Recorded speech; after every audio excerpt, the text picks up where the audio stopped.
So, you are seeing some slides where you will find that people whom we call intellectually challenged, they are enjoying life, they are working, they are proving themselves, their potentials and capabilities, and they have been inspiring me to work more and more for them, to find avenues, opportunities for them. How it all happened, in '76, my second child, son, was born, and 2 days after that, we were told that he has Down syndrome, which is necessarily accompanied with intellectual disability. When I got the news, it appeared that life was over for me. Why did I have those kind of reactions? It was utterly devastating experience. But fortunately, due to my introspective nature, I started looking at that why these reactions are coming to me, while my baby is a little innocent, new life. And then I realized that it is the normative ways of thinking that what my child should be like, and intellectual disability was too much for me to accept. Why? Because and that was an afterthought that came out of my personal journey of churning within, that I was intellectually a snobbish kind of a person who valued intellect so much that to have my child go through that kind of a condition was too much for me. But this process changed the whole course of my life. And in this change journey of my life, it created wonderful understanding of people, wonderful understanding about life and its variety, its vagaries. And the same child who, when he was born, I wished that he did not survive, and today he is the most precious person in my life, and he is a blessing. I see him as a blessing because he made me understand what life is all about. How did it happen? When I look back and see the kind of forces which were shaping my journey, there were three things. One, of course, my tremendous interest in understanding human mind from a very early stage in my life. The second was that I always, again, quite early in my life, to me it really fascinated the mysteries of universe and mysteries of life. Birth, death, the diversities that we see, diversity of circumstances that people feel, people go through. And for me it was, and also amongst all this, making sense of life, making meaning and purpose of life was extremely passionate inquiry which I always found myself with. And now, when my son was born, and I was pretty young, 29 years, and this was my second child, and when he was born, and in order to deal with the grief that I was going through, a lot of churning went on, and I realized it was all my attitudes, my ways of thinking, my judgments, which were creating all the difficulty. And fortunately, I got to understand in the first year of his life only, and then I started working on myself. I started working on my attitudes, on my conditioning, conditioned ways of thinking. And I found problem was not with my child, problem was with my own mind. Now, in that kind of a situation, then I realized the deliverance lies in changing, in questioning my own ways of thinking, my own attitudes, my own judgment, the norms for judgment, etc. And this process of deconditioning, you see, the life presents us with such kind of circumstances. And if we try and look at them in a very fresh way, not in a conventional manner, then this process of deconditioning is such a enriching process to go through, because then you realize that what is problematic with your own thinking, your own thoughts and ideas. And in this process of questioning, not only that it limits itself to only one experience or one aspect of life, then it spreads all across, all domains of your life. And then you start finding so much freshness in life, so much creative ways of looking at things. It also connects you, irrespective of differences. It connects you to all kinds of people. They may be very different, they may be living a very different kind of lives, they may be very different in terms of their economic background or cultural background or religious background, but you connect, because what is creating wall is our own prejudiced ways of thinking. People are people, wherever they are, irrespective of their abilities or disabilities, irrespective of their backgrounds and so on. So I found a kind of liberation through this deconditioning process. Because of my existential inquiry, I also connected to the spiritual knowledge systems that our country provides us. We find it everywhere, that knowledge reflecting itself in cultural practices and traditional practices and religious practices and family traditions and so on. So, and I undertook the study of Vedanta and Yoga very, very seriously, and it talks about deconditioning. What I was learning through my experiences with my son, I found a very big push in that direction by my effort to understand these spiritual knowledge systems. Very, very valuable knowledge systems they are. So, now through all this, I was already kind of freeing myself from many of the difficulties that initially I experienced. And one thing was very, very clear to me, that no potential of his goes waste because of my negligence. So I was teaching, but then I thought I will only take care of my child. I will not take help of anybody else to nurture the growth of my child.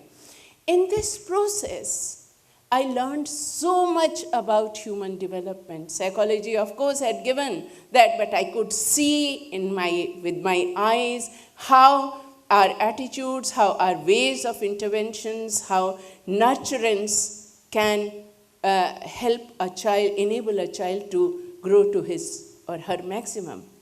So, with these very positive experiences, I felt that I was fortunate, that I had that kind of resources which helped me in understanding the needs of my child. Now, what must be happening to thousands and lakhs of children or people or their families when they don't have these kind of resources? So I felt I owe this to the society. I owe this to the people, so that whatever I have learned, I can communicate. And that is how in 1982 Muskaan was born. Muskaan was started by a group of parents and professionals. In this connection, I also connected to a lot of other people with diverse forms of disability. I have seen people, my friends with visual impairment, having aspiration that they want to travel and they want to see around the world.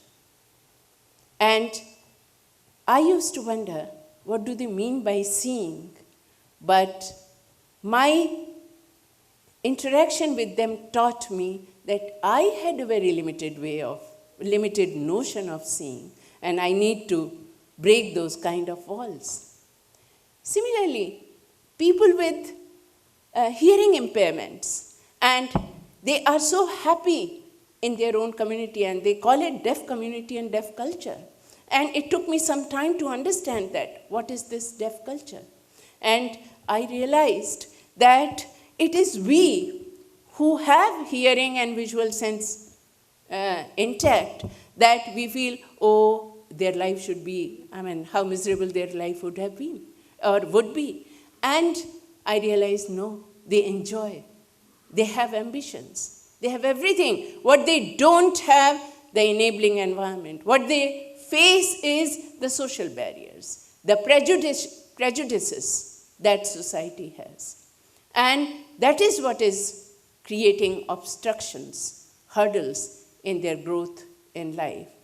Then I also met, which was a very, very, it was an eye-opener for me. That's one young man who had neither both the hands and nor legs. And he was coming from Leh to Delhi for advocacy, for advocating the rights of people with disability. That was a culmination point. I said, what are we talking about? How much courage, how much determination, how much energy, how much positivity inside that these people have, and they are finding a niche for themselves in life. So I felt with all these enabling things, what we do with our lives, whereas these people are you see, trying to live to their life to the fullest extent, and also with full social commitments. So now, when these things you come across, for me, the meaning of disability changed. It became, and I'm truly sharing with you, for me, there is no disability. There's only diverse ways of being in this world. And it is not a kind of a rhetoric, or it's a kind of a very charitable attitude. No, not at all. For me, it is just this diversity.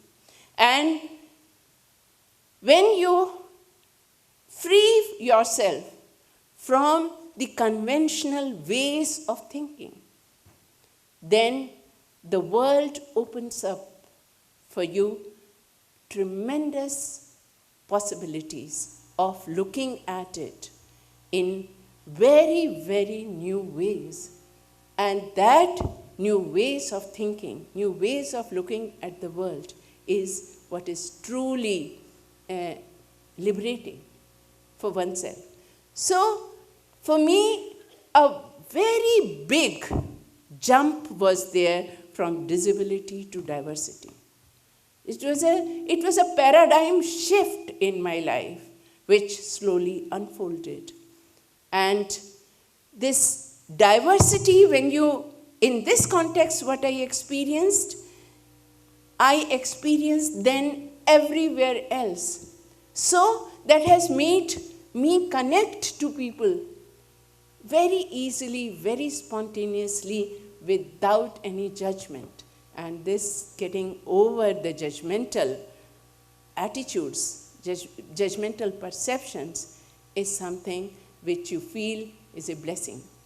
So, the life presents us with various kind of circumstances. Sometimes they are very critical in nature. In fact, it is very interesting that Chinese, I'm told, in Chinese language, it is the same character which represents crisis and opportunity.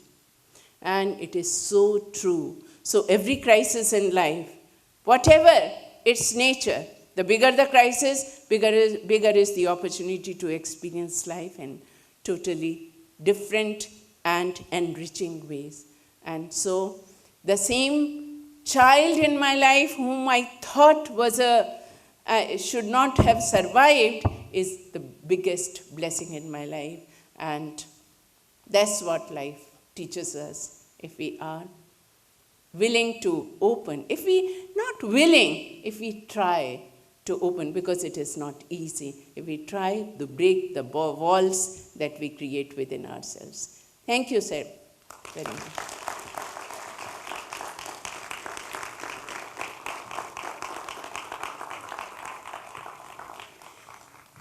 I have mentioned some of the learnings that I could cull out.